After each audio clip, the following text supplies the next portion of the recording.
솔로몬의 재판이라는 제목으로 하나님의 말씀 나누도록 하겠습니다. 동서고금을 막론하고 권력의 최고 정점인 왕위를 차지하기 위한 암투와 피튀기는 싸움은 예외가 없었습니다. 왕자들 사이에 피를 부르는 대결은 다반사로 일어났고요. 심지어 임금이 자기 아들을 죽이는 일도 일어났습니다. 권력이 무엇이기에 이처럼 무정하고 잔인한지 알 수 없으나 권력을 향한 인간의 집착과 욕망은 예나 지금이나 다르지는 않은 것 같아요. 이는 이스라엘 역사에서도 예외가 아니었습니다. 열왕기상 1장은 늙고 쇠약해진 다윗의 이야기로 시작됩니다. 몸이 차가워 밤에 잠을 자지 못했다. 이런 얘기도 나오거든요. 이제 자연스럽게 차기 왕권을 누가 차지하게 되느냐에 관심이 쏠리게 됩니다. 위대한 통치자 다윗도 무심한 세월 앞에는 어쩔 수 없기에 그도 이제는 늙고 병약한 한물간 통치자에 불과합니다. 하루라도 빨리 후계자를 지목해야 할 때입니다. 그런데 다윗은 판단력과 분별력이 예전 같지 않아서였는지 모르겠지만 후계자를 세우는 일에 자꾸 머뭇거리고 늦어지기만 합니다. 그러자 왕이 계승 서열의 맨 앞에 서 있는 왕자 아도니아가 권력의 실세들을 등에 업고 먼저 왕권에 대한 야욕을 불태우기 시작합니다. 실제로 이미 자기가 왕이라도 된 듯 그렇게 행동하고 다녔답니다. 이때 위기감을 느낀 사람이 있었습니다. 누구였겠습니까? 바로 다윗과 밧세바 그 둘의 불륜 사이에서 태어난 아들이지요. 솔로몬입니다. 권력욕이 강한 형의 행보를 넉넉히 볼 수만은 없는 노릇입니다. 그동안 왕실의 천덕꾸러기 취급을 받고 살았을 솔로몬 아닙니까? 그동안은 아버지가 든든한 뒷배가 되어주어서 자신을 좀 보호해줬는데 이제 아버지마저 죽고 없어지면 자기가 무슨 수모를 당할지 모를 일입니다. 그러나 위기는 곧 기회 아니겠습니까? 어쩌면 그동안 그가 당했던 서름을 단번에 역전시킬 기회가 찾아왔는지도 모르겠습니다. 어떻게 하면 됩니까? 솔로몬이 왕이 되면 되는 거예요. 아도니아에 비해 모든 조건이 불리한 솔로몬은 그래서 목숨을 걸고 이 싸움판에 뛰어들어야만 했습니다. 그는 더욱 냉혹하고 교활할 정도로 판단했고요. 때로는 잔인하다 싶게 아주 신속하게 행동을 결행했습니다.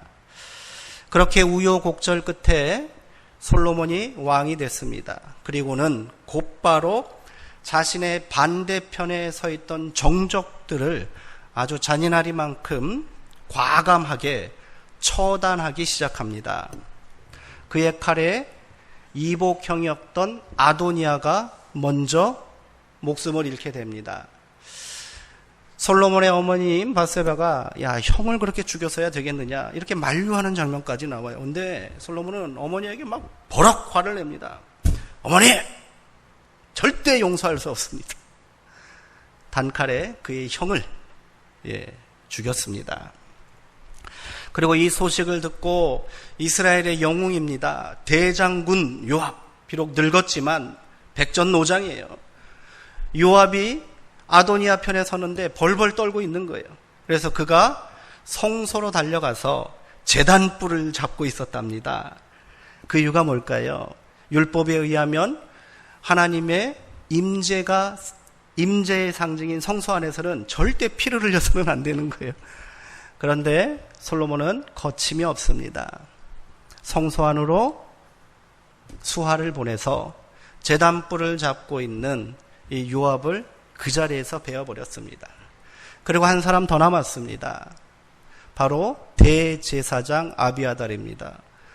대제사장은 차마 함부로 목숨을 해할 수 없기에 그를 저 변방의 아나돗으로 유배를 보내버렸습니다.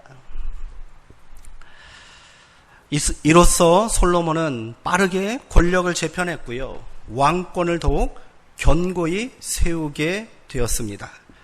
솔로몬은 이스라엘 역사에서 가장 지혜가 뛰어난 현군으로 기억됩니다. 그러나 실상 그는 가장 피비린내 나는 고륙 상쟁을 치러낸 인물이기도 했습니다. 정적이 된다면 가차없이 제거한 그의 권력 투쟁으로 인해 역사서 초기에 등장하는 솔로몬은 지혜로운 느낌보다는 오히려 살기가 번뜩이는 무시무시한 인상마저 주고 있습니다. 그의 통치 형태는 대화와 설득에 의한 관용과 타협의 정치가 아니라 자신에게 반대하는 자들을 향해 단호하게 칼을 빼어드는 한마디로 공포 정치였습니다. 이것이 솔로몬에게 통치를 위한 지혜라면 지혜였던 것입니다. 그러던 어느 날 솔로몬은 기브온에서 1000번제라는 어마어마한 국가제사를 하나님께 드렸습니다. 제가 일전에 말씀드렸지만 여기서 잠깐 언급할 것은 한국교회가 이 1000번제에 대한 오해가 심각합니다. 1000번제를 1000일 동안 드려진 예배로 생각을 하는 거예요. 그래서 1000번제 헌금, 1000일 동안 계속 헌금하고 예배하고 그런 얘기. 물론 그 자체가 그리고 그 열심히 잘못된 행동은 아닙니다만 그것을 이 말씀에 빗대어 사용하는 것은 상당히 문제가 많습니다. 여기서 말하는 1000번제는 1000일 동안 드려진 제사가 아니고요. 일시에 1000번의 제사가 드려졌다는 거예요. 실제로 1000번의 제사가 행해졌는지는 모르겠지만 어마어마한 국가 제사가 일어났다는 거예요. 1000번의 제사를 드리면 제단이 몇 개 필요하겠습니까? 1000개가 필요한 거예요. 각각의 제단마다 짐승이 올려져야 되고요. 그 제사를 집행할 제사장들이 있어야 됩니다. 아마도 이것을 행하려고 했다면 이스라엘 전역에 있는 모든 제사장들이 총동원됐을지도 모르겠습니다. 어쨌든 이 대대적인 제사를 통해 솔로몬은 하나님을 만나기를 간절히 원했나 봅니다. 그의 정성이 통했는지 하나님은 밤에 솔로몬을 찾아오셨다잖아요. 그리고 그에게 내가 너에게 무엇을 줄꼬 너는 구하라 말씀하셨습니다. 이때 솔로몬은 하나님께 지혜를 구했다고 우리는 알고 있습니다. 그러나 성경은 그가 구체적으로 구한 것이 지혜가 아니었다라고 기록하고 있습니다. 솔로몬은 하나님을 향해 이렇게 간구했습니다. 열왕기상 3장 7절에서 9절에 나오는 내용입니다.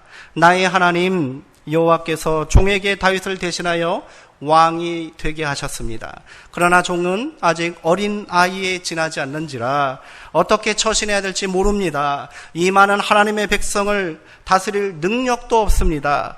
바라옵기는 이들을 잘 다스릴 수 있도록 종에게 듣는 마음을 주옵소서. 그리하여 선과 악을 분별하게 하옵소서. 듣는 마음이었던 거예요. 솔로몬은 하나님께 듣는 마음을 구하였습니다. 그리고 하나님께서는 이를 지혜로 응답해 주신 거예요. 이를 통해 솔로몬은 역사에 유례가 없는 지혜를 가진 왕으로 다시 태어나게 된 것입니다. 그렇다면 솔로몬은 왜 듣는 마음을 하나님께 구하였을까요? 반대팔을 모조리 숙청하고 모든 권세를 손아귀에 쥐게 된 솔로몬은 왜 이런 생각을 하게 된 것입니까? 이제 더 이상 들을 필요 없어요. 모든 권세를 잡았고 힘이 자기에게 집중됐으니까, 자기에게 반대하던 자들 다 처단해 버렸으니까 하고 싶은 말 하면 됩니다. 듣는 마음이 아니라 내 마음을 강요하면 되는 거예요. 근데 그게 아니더란 거지요. 본격적인 통치를 시작하고 솔로몬은 지금까지 자기가 생각했던 지혜로는 더 이상 이 나라를 다스릴 수 없음을 깨닫게 되지 않았겠습니까? 자신의 한계를 안게 된 거예요. 왕권을 잡기는 했지만 백성을 다스리는 것은 이제까지처럼 그저 칼을 휘두르는 방식으로는 안 되잖아요. 정적을 제거하듯 무자비하게 칼을 빼어들었다간 민심은 다 떠나갈 거예요. 그에 대한 원성마저 높아지게 된다는 것을 왜 몰랐겠습니까? 그래서 그는 간절하게 하나님께 듣는 마음을 구했던 겁니다. 그러나 늘 누군가를 간단히 죽이고 억누르고 윽박지르며 무력으로 문제를 해결하는 데 익숙했던 사람입니다. 이런 사람이 지금까지와는 전혀 다른 방법으로 문제를 해결하고 사람을 대한다는 것이 쉬운 일이겠습니까? 결코 그렇지 않습니다. 그저 힘과 공포로 사람을 그냥 윽박지르고 짓누르던 자가 따뜻한 미소와 여유로운 마음을 가지고 사람을 대한다는 것, 그것은 무엇보다도 자기 자신에게 무척이나 힘든 일이었을 겁니다. 그저 한 주먹 휘두르면 깨끗이 끝날 것 같은데 차마 그럴 수도 없잖아요. 그렇다고 참자니 아주 속이 터져 죽을 지경입니다. 다른 뾰족한 수가 없으니 답답할 노릇이지요. 따라서 솔로몬이 지혜를 구하고 그 듣는 마음을 통하여 지혜를 얻었다는 것은 단순히 그가 영특해졌다, 뭐 특별한 비밀을 발견했다, 아니면 갑자기 머리가 더 총명해졌다, 이런 말이 아니라는 거예요.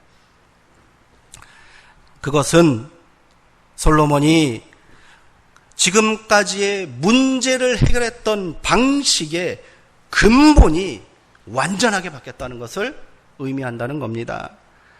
백성들의 다양한 요구에 부응하고 갈등과 문제를 해결하는 것은 칼로는 할 수 없다는 거예요. 그런 방식으로는 나라를 안정되게 통치할 수 없다는 절박한 깨달음이 하나님을 향하여 듣는 마음을 종에게 주옵소서. 그래야 분별력을 주옵소서. 기도할 수밖에 없게 만든 겁니다. 하나님은 이러한 솔로몬의 간절한 바람을 기쁘게 받아주시고 그에게 지혜를 주셨던 겁니다. 그래야 솔로몬은 자칫하면 아주 포악한 군주가 될 수밖에 없었던 그런 기로에서 현군의 길로, 성군의 길로 접어들 수 있게 된 겁니다. 그가 얻게 된 지혜의 진정한 의미는 냉혹하기 짝이 없던 존재가 사람을 무자르듯 죽이는 칼의 논리를 버리고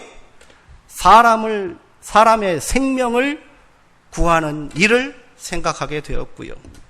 이를 통하여 통치의 기초로 삼았다는 데 있습니다. 꿈에서 깨어난 솔로몬은 예루살렘으로 돌아가 제일 먼저 한 일이 화목제를 드리는 것이었답니다.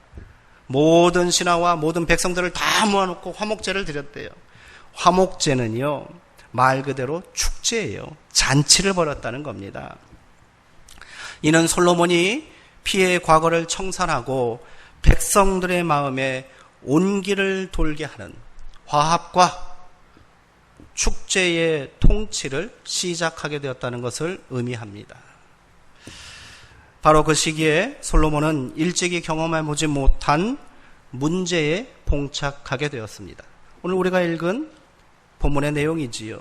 이제까지는 누가 적인지, 누가 동지인지, 누가 나쁜 놈인지, 누가 내 편인지 그것을 분별하는 것이 솔로몬의 지혜를 시험하는 것이었다면 이것은 구하는 딴판으로 어느 것이 진실이냐 하는 문제였습니다.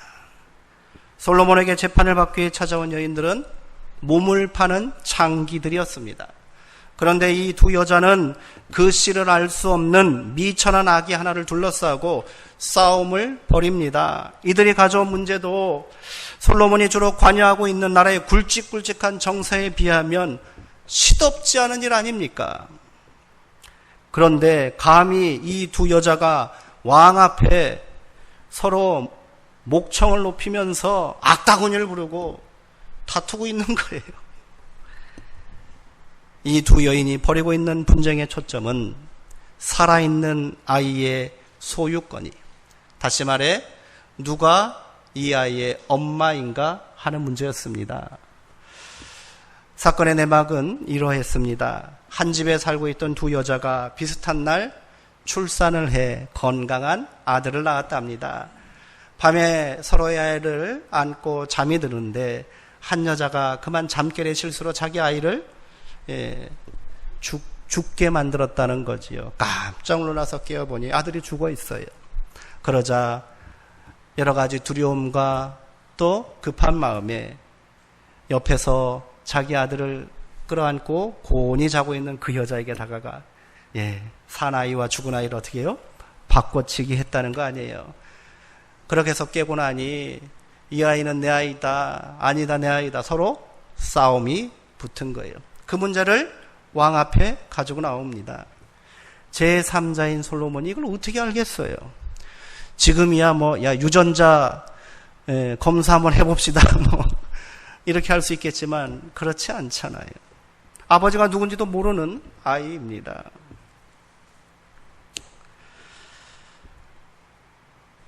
더욱이 창기의 아이를 두고 그것이 누구의 아이인가를 따진다는 것이 이게 왕으로서 이게 할 일인가 싶었을지도 모르겠습니다. 그러나 솔로몬은 이 문제 앞에 짜증을 내거나 분노하지 않았습니다. 그리고 매우 침착하게 이 문제를 해결하려고 노력합니다. 그리고 아주 냉정하게 신하들에게 명령을 내렸습니다. 뭐라고 했습니까? 칼을 가져와라. 도대체 무슨 일을 벌이려고 하는 겁니까? 칼을 가져오라는 거예요. 그리고 서로 이 아이 하나를 두고 서로 엄마라고 다투고 있으니 시끄럽고 해결할 방법이 없구나. 아이를 둘로 쪼개서 반씩 나눠줘라. 이런 말이잖아요. 끔찍한 발상입니다. 솔로몬이 다시 변한 겁니까? 여인들이 하는 꼴이 하도 그냥 화가 나서 이렇게 한 걸까요? 근데 따지고 봅시다. 따지고 보면 소유권을 확정하는 방법, 그래서 서로 다툼이 일어났어요. 그 분쟁을 해결하는 방법 중에 칼처럼 정확한 게 또 어디 있습니까? 그 칼이 누구의 손에 달려있는 것은 뒤로 하고라도 그 칼로 딱 두부 자르듯 딱 자르는 거예요. 요거는 네 거, 요거는 네 거. 됐지? 그만 싸워. 그러면 되는 거예요. 그러는 동안 누군가는 피를 흘려도 상관하지 말아야 합니다. 서로 이익을 챙기고 자기 만족만 있으면 그만이라는 거지요. 소유를 둘러싸고 인간들이 종국적으로 택하는 해결책은 바로 이렇게 날카롭게 갈라놓는 것 아닙니까? 솔로몬은 지금 그런 방식을 두 여인에게 짐짓 제안하고 있습니다. 그러자 이때 미처 생각하지 못했던 문제가 제기되었습니다. 그동안 소유를 두고 다퉜는데 그게 전부가 아니더란 거예요. 이 아이가 누구의 소유냐, 누가 이 아이의 엄마냐만 중요했는데 그게 문제가 아니었어요. 더 중요한 문제가 대두됩니다. 소유가 아닌 무엇이겠습니까? 생명입니다. 이 아이의 생명은 어찌 되겠는가? 이 두 가지 중 어느 하나를 포기하지 않으면 안 되는 상황에 부딪히게 되었고, 이제 문제 해결의 열쇠는 솔로몬이 아닌 두 여인에게 그들의 태도에 달려버리게 된 꼴입니다. 칼은 소유를 확정해주는 대신에 생명을 앗아갈 것입니다. 반면 누군가 소유를 포기한다면 아이의 생명은 살릴 수 있지요. 살릴 수 있지요. 지혜의 핵심은 바로 여기 있는 겁니다. 무엇을 택하고 무엇을 버릴 것이냐. 솔로몬의 지혜로움은 그 대립의 한가운데에 서서 결국 생명의 힘이 칼의 힘을 반드시 이길 것임을 굳게 믿었다는 데 있는 겁니다. 잠결에 자기 아이를 죽인 여인은 아기가 자기 소유라는 사실만 확인받고 인정받는다면, 그래서 자기 잘못을 감출 수만 있다면 이 존재의 생명이 죽는다 해도 상관치 않는 유형입니다. 자기의 욕망과 명예가 앞서는 사람이지요. 그런 일은 지금도 빈번하게 이 땅에서 자행되고 있지 않습니까? 소유를 지키는 일이라면, 자기 욕망을 채우고 만족을 극대화하는 일이라면 결코 양보가 있을 수 없습니다. 그렇게 인간의 과도한 욕망과 쓸데없는 허용과 자존심은 망나니 칼춤이 되어 생명을 죽이고 함부로 자르고 있지 않습니까? 그것이 결국 자기 자신을 찌르는 칼이 되는 줄도 모르고 그리하고 있습니다.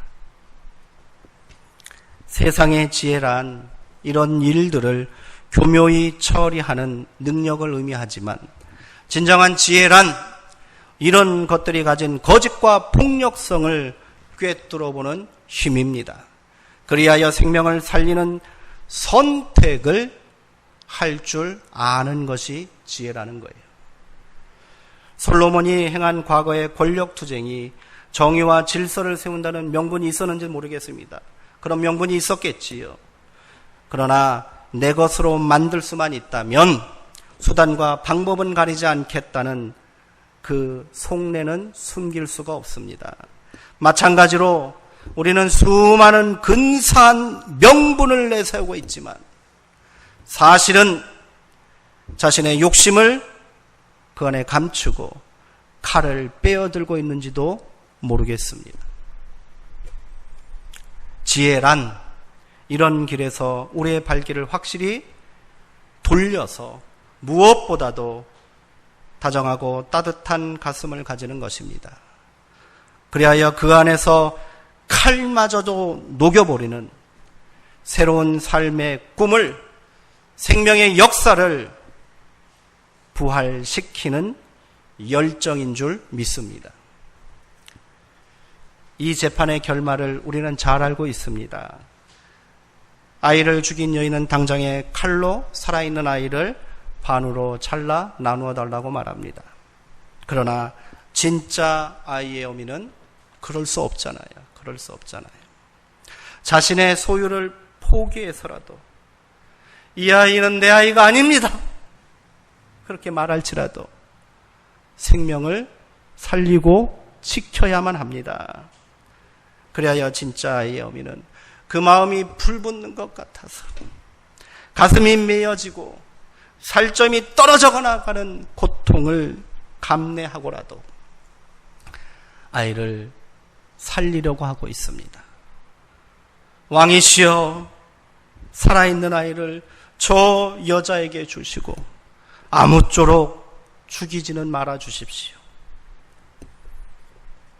이것이 진정한 지혜입니다. 이 어머니의 마음이 지혜라는 거예요. 고통받는 생명의 신음소리에 귀를 기울이는 이 듣는 마음이, 살리고 회복하고자 하는 그 마음의 열정이 진실한 지혜요 힘인 줄 믿습니다.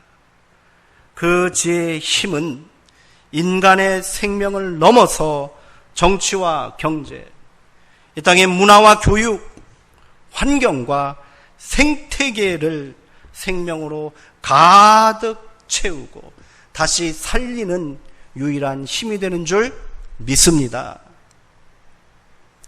이제 장마가 조금 소강 상태에 젖어들었습니다.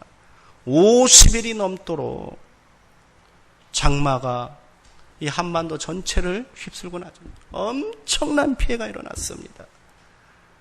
아무리 길어야 1주, 2주면은 없어졌던 장마 전선이 왜 안 떠나가고 그냥 꼼짝도 않고 비를 뿌려댄 겁니까? 우리는 그 이유를 알고 있지요. 지구 온난화에 따라 대기 불안과 기후 변화에 따른 결과가 이렇게 나타나고 있다는 겁니다. 이 장마정선을 빠르게 북쪽으로 올려야 되는데 지금 북쪽이 어마어마하게 덥다는 거예요. 우리나라 위쪽이. 시베리아 하면은 동토의 땅, 엄청나게 추운 것 아닙니까? 지금 시베리아 일부 도시는 한낮의 온도가 34도까지 올라가고 있대요. 왜 그렇습니까? 소유에 대한 욕망,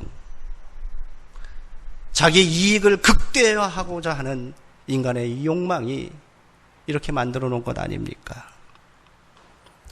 지구가요, 10,000년 동안 몇 도가 오른지 아십니까? 빙하기를 시작으로 10,000년간 지구는 딱 4도 올랐대요. 10,000년 동안 4도. 이렇게 완만하게 기후가 변화가는 동안 인간은 이 땅에 정착하고 또 문화를 만들고 건강하게 지낼 수 있었던 거예요.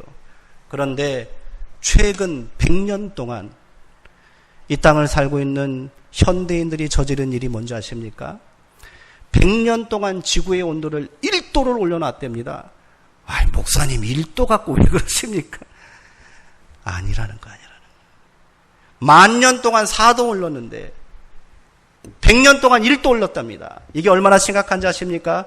여기서 0.5도만 더 올라가면, 단 0.5도만 더 올라가면 지구 생태계는 거의 파멸 수준까지 이른답니다. 이대로 계속해서 인간들이 에너지를 소비하고 자기 욕망에 따라 살게 되면 0.5도 오르는데 20년도 안 걸린답니다. 어떻게 되겠습니까? 소유가 아닌 생명을 선택해야 되지 않겠습니까? 그 방법을 우리가 알고 있는데 못하잖아요. 우리가 누리고 있는 이 편리함과 이 만족을 내려놓기를 아무도 말하지 않습니다. 다 주저하고 있습니다. 진정으로 우리가 이 시대에 하나님을 향하여 듣는 마음을 주옵소서. 기도해야 되지 않겠습니까? 이것이 진실로 이 땅을 살아가는 우리의 지혜가 되어야 되지 않겠습니까? 소유는요, 부차적인 것뿐이잖아요. 진짜 중요한 것은 생명이지 않습니까? 그러나 유한은 반대로 자신의 욕망을 채우기 위해 이 모든 것들이 시들게 하고 죽여나가는 자들은 하나님의 뜻을 기필코 대적하는 무리들이 아니겠습니까? 우리가 밤을 새며 간구해야 하는 일천번제를 드리고서라도 마침내 하나님께 얻어야 할 것은 이런 것 아니겠습니까? 생명을 파괴하고라도 탐욕을 만족시키는 교활한 꾀가 아니라 그 꾀 앞에서 억울하게 희생당할지도 모를 세상을 구해내는 지혜의 힘인 줄 믿습니다. 최근 이 땅에서 벌어지고 있는 엄청난 일들, 곳곳에서 비명소리가 들리고 있습니다. 사람들이 울부짖고 있고요, 자연이 통곡하고 있습니다. 그 어느 때보다 우리가 지혜를 간구해야 될 때 아닙니까? 자기 소유를 포기하더라도 생명을 살리고자 하는 이 어미의 마음이, 이 지혜가 우리 가운데 필요할 때입니다. 무엇을 위해 기도하시겠습니까? 하나님, 듣는 마음을 주옵소서. 생명의 탄식 소리를 듣는 마음을 주시고 하나님이 들려주시는 그 지혜와 생명의 길을 우리가 듣게 하여 주옵소서. 그리하여 꺼져가는 생명의 불씨를 다시 살릴 수 있는 귀한 역사가 오늘 하나님의 자녀들을 통하여, 이 땅의 교회들을 통하여 나타나게 되기를 소망합니다. 그래야 이 땅 가운데 우리가 소망이 되고요, 희망이 되고요, 생명을 살리는 귀한 역사가 일어나게 되기를 함께 기도하고 힘쓰게 되기를 주님의 이름으로 축원드립니다. 기도하시겠습니다. 하나님, 세상이 울부짖고 있습니다. 잃어버린 생명을 찾아달라고 호소하고 있습니다.